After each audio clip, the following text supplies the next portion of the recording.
So no, I would encourage a younger advisor. And hold on, before you answer, I'm talking about your insurance. I know who you're talking about. Okay.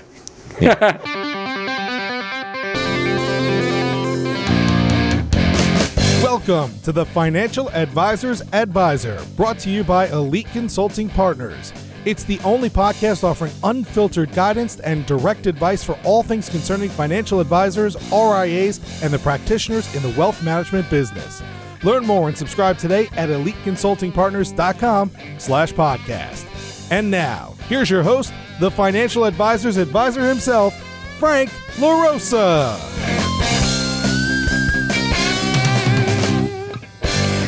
Hey everybody, welcome to the show. This is Frank LaRosa, the CEO of Elite Consulting Partners, and I am your financial advisor's advisor. As always, joined with me today, my trusted right-hand guru, Dale Dempsey. What's up, brother? How's it going? Good to be here. It's going awesome. Good to have you back in the office. Yeah, I know, you right? Were, it's too long, but that's okay. I didn't get back to like 12:30 last night. I'm a little tired, but that's okay. I had an awesome time. Yeah, awesome time. Yeah. You met with 4 advisor teams? So for those that are listening, first of all, welcome to the show, everybody. We appreciate you signing in and listening in. And if you're on watching us on YouTube, what's up? You should all be looking at our YouTube. You'll be able to see what Dale looks like with a beard and without a beard. This is the burly Dale and the clean cut Dale. Both equally stunning. The blue jacket Dale and the penguin suit Dale. I was wearing a sweatshirt yesterday, and this is quite a dynamic. Okay. So I feel like I have cufflinks on at the moment. I saw the cufflinks. These are these are the nice, like, it's kind of like out of the box Brooks Brother. That's okay. They're nice, classy cloth. They're classy. Cufflinks. I'm sporting a new jacket today. I was totally. I'm like a kid on Christmas morning. I got my Arte Syndicate jacket made. Custom liner. I'm so excited. Custom pocket square. Everything. Yeah, I'm not usually a pocket square kind of guy, but I'm rocking a pocket square today. All right. Anyway, looks good. I had a great multiple meetings in Atlanta, 3 days. Did 2 home office visits and 2 individual client meetings with some groups on Monday, and it was interesting. So it was like 4 different teams, practices, and they were all different in ways, but in some ways they were all the same. They're all trying to level up their businesses, right? And they're all. One of the ways they're trying to do that is through sort of growth through bringing on junior partners and stuff like that. And I thought it was interesting because you can tell a little about the call you got from a manager, right, at a regional firm. Yeah, great guy. Really good manager, and I think a lot of advisors in the area respect him. But had a really interesting idea for a topic. And we were kind of talking about it on the phone. Dan, I apologize. I had to run. I had a call. So we'll get back together soon. But he was asking, so for all the teams that are growing right now, right, and you're bringing on a junior advisor, you're bringing on some administrative people, how do you get them to fit in the right way? And then furthermore, what are the success rate? Because the success rate. How do you get them to succeed, basically, because the failure rate's so high? It will be. Yeah, it'll be high. But how do you get it a little bit better than what it is? And then, so within that, so like, what are the subtle things that are not being done that should be discussed with all of those people who are just starting out on your team? Sure. Just advisors or support staff? Let's start with just advisors. Okay. Now. So why don't I just sort of talk broad strokes here, and we're just sort of having a dialogue about what I see mistakes that are being made.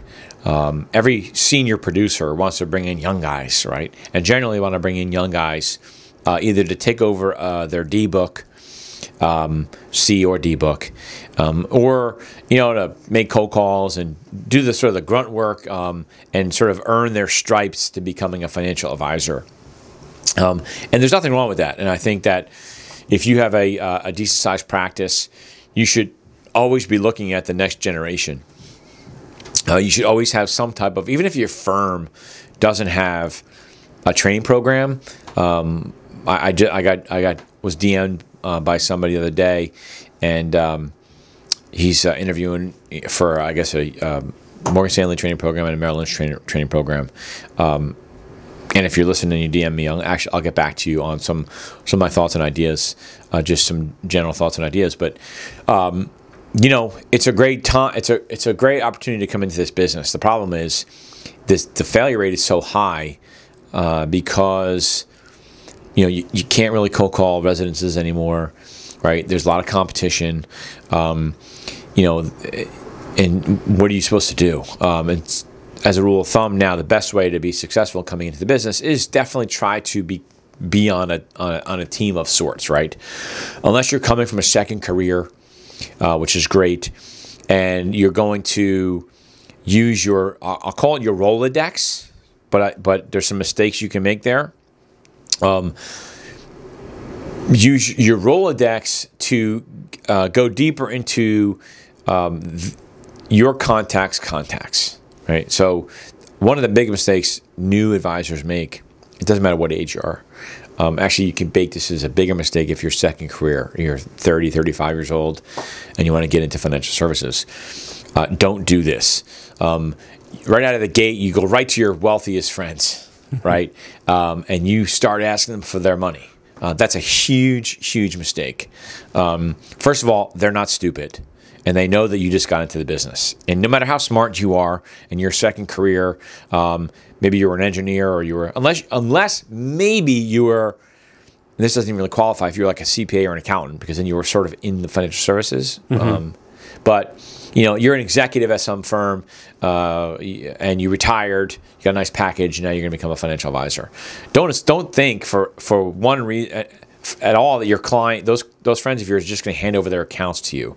They've been working with a financial advisor for 10, 15, 20 years.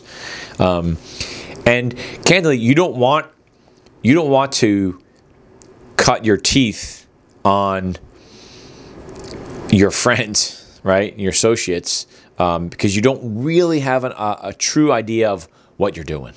I was talking about this with one of the advisors I was with yesterday in the car, and he has a guy that came in, which is the right way to do it, and you work in the business for a year, doing whether it's financial planning, you're just around it, and through osmosis, you'll start to learn the language and the lingo and understand what's going on, and some of the complexities of asset allocation and different SMA managers and how to identify which ones are good, which ones are bad. Don't think for any reason you're going to go start trading because you were an online trader or whatever, and you did it yourself. Don't make that mistake.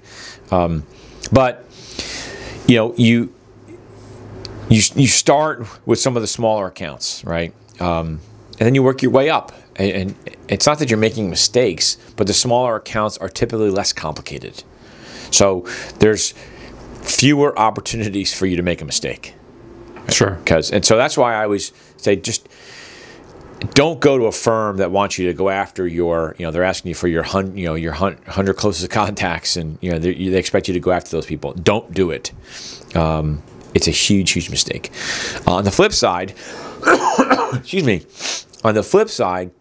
if you're the senior advisor and you think you're going to go out and hire 2 or 3 junior guys to come in and do all your grunt work, and you're gonna leave at 4, and you're gonna come in at 9 or 10, and then you're shocked when your trainees, your junior guys, don't make it, right? You have a huge responsibility to that. So if you're gonna take the responsibility and bring somebody on, you owe it to them and their career and their families to give them what you would have wanted, right? And so, which means set the bar. If you expect them to be there early, you should be there early. If you expect them to be there late, you should be there late.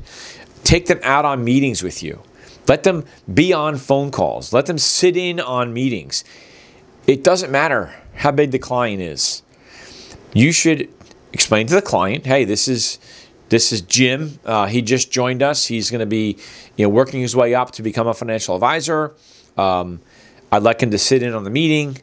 Assuming you're not going to be talking about anything really, really private with the client, you're just going to be sort of your standard, client review meeting or whatever. Let them really be active in those meetings, don't just bring them in and say, "Hey, I have a meeting. Go file, some papers, or go make some phone calls." You want to invest your time in them, because ultimately you're gonna get rewarded for that. And the mistake I really see is senior advisors just don't look at it that way, right? They say, "Well, I've earned the right to come in at 10 o'clock and leave at 4." That might be true, but you're setting a poor example for the junior guys. And even if you say, "I've been doing this for 30 years, that's why I can come in at 10 and leave at 4," they don't see it that way. Right. Once you leave, the pace of work goes down. And so be the example to all of those advisors on the team, and you would be shocked how much more effort that you would get into it. And so I would say that's a huge mistake that I see. You got me thinking now. So, all right. So, what about referral networks? How do you have you seen that work or fail? Or junior advisor, do you encourage them to get their own networks or bring them into yours, or a combination of the two? So no, I would encourage a younger advisor. And hold on, before you answer, I'm talking about your insurance. I know who you're talking about. Okay. Yeah. All right. Not my first rodeo. Got it. But I am coughing because I'm getting an allergy attack right now. So you want to have the younger advisor, and again, we're going to define younger advisor. It's just someone newer in the business. Advisor, sure. Could be second career guy who's 40 years old. Right. To develop their own network of referrals, and because they're probably going to be, around people that are of the same age. But again, you want to know what's going on, right? Because they're out in the marketplace representing you. So you want to have an idea of what they're doing. You want to make sure that you're guiding them on how to present yourself, present the vision of your firm, your practice or firm. It depends on if you're independent or you're at a wirehouse or whatever. But you definitely want to have them form their own groups. Is there a difference between if you're at a wirehouse or you're independent and you talk about referrals? Meaning, I don't know, if you're independent and you have a TPA that you like to use, or because if you are, it depends on the compensation structures, right? So, okay. If you're independent, you might be able to get compensated for some of the referral business that you're doing, right? Mm-hmm. And vice versa, you might be able to compensate folks that you're referring business to. I wouldn't go into it for that reason, right? I would refer people just for the good of helping the individual client. Sure. Okay. I get that. The dollars will come. If you do the right thing for the client, the dollars will follow 100% of the time. If you only do it for the commission, right, that's going to be a short-lived relationship. And you don't want to have a referral marketing group where the people on the other side are viewing it the same way, where they're only looking at it as a commission, right? You want them to have the same principles as you and the same philosophies as you, and that is to help the client. Like, hey, look, I don't know, I'm not looking to get paid on this. The client's looking for property casualty insurance, and you're my property casualty guy, and I told my client to expect your phone call. That's all you need to do, because they'll do the same thing when they have a property casualty client that's looking for wealth management. So this is probably a good segue then. So for the non-client facing employees, okay, support staff, what is important? What are the little things that right out of the gate, as they're new, you should be thinking about to get them more integrated and be more successful? I would say, and it's interesting, I'm reading a book, The Wisdom of Andrew Carnegie, as told by Napoleon Hill. It's an awesome book. And he actually talks about this in his book. And the number one thing he hires for, so the first thing he hires for, you would think is skill set for the given position. The first thing he hires for is mental attitude. Because his philosophy is, I can teach you the skill set for the desired position, but I can't teach you your mental attitude. If you're a negative person, you're not right. You're not the right fit, and it's going to permeate through the company. So he hires for for a positive mental attitude. When I was a branch manager, people used to ask me, how are my trainees so successful? Not all of them, right? I think the industry average is about 70% failure rate. My average was about failure rate was about 40%, right? So, 4 out of every 10. That's really good. Yeah, it's really good. And I didn't overpay them either, right? Because that creates a false sense of security. My one thing, and which had to do with positive attitude, was really basically, if I felt like I could tell the guy to run through that glass wall, right? Because on the other side of that glass wall was a client, they would do it without question, right? That's just sort of the barometer that I looked for. And would that person do that just because I told them to do it? Because I know what I'm talking about, and they don't. And if I felt like I was going to get pushback, or I felt like it was a person that was a know-it-all, or was ego-driven and wanted to figure it out their way, I wasn't interested in that person, because it was, number one, they were going to fail, and number two, it would just be frustrating me, and it would take the energy that I had away from helping the guys that were doing what I asked them to do. It would take my energy away from them. So that was how I looked at it. But in terms of support staff, it's positive mental attitude. And I can tell you that aside from hiring the right junior advisors, your most critical hire and the biggest impact that you can have on your business is hiring the right support staff. That is massive. If you can hire a quality sales assistant, administrator, branch office manager, whatever practice, what kind of practice you're running, they can hugely impact your business. And so you want to have that person doing what you ask them to do, and do it with a positive attitude. And make sure you pay them well, by the way. You always want to make sure you pay them well. Well, actually, so the valuation on your business as an advisor with the right support staff people in place it's got to be much higher and more appealing to someone who would want to come in. Yeah, so be a successor, right? So yeah, not that we're going to go off on a total another tangent about valuations, but I had a call yesterday with a private equity firm.